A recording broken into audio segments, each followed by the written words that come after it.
আসসালামু আলাইকুম।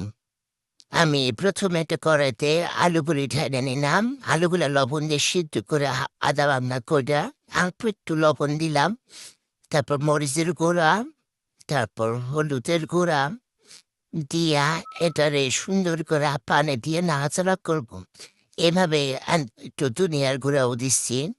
এভাবে কে কে আলুর ঘাটি দিয়া আলু এটা আম দিয়েও করে, এটা তেঁতুল দিয়েও করে। আমি এবার একটু মানে টকটা দিয়ে করি নাই এবার। ঠিক এনে দিলাম হলো গরু মাংস মশলা, এটা হলো ডিম দিয়ে করতেছি আলু ঘাটিটা। ডিমটাও যে আপনার ভাইঙা নিয়া তারপরে এটা ঢাইলা দিব। ওই যে ডিমটা ভাইঙা এখানে দিয়ে দিচ্ছি, 2টা ডিম দিয়ে সুন্দর করে এটা আলুর ঘাটিটা তৈরি করছি। আমি এখন আমার রান্না হয়তো বা ওরকম সুন্দর হয় না, তারপরেও অনুরোধ রইল সবাই পাশে থাকবেন। আল্লাহ হাফেজ।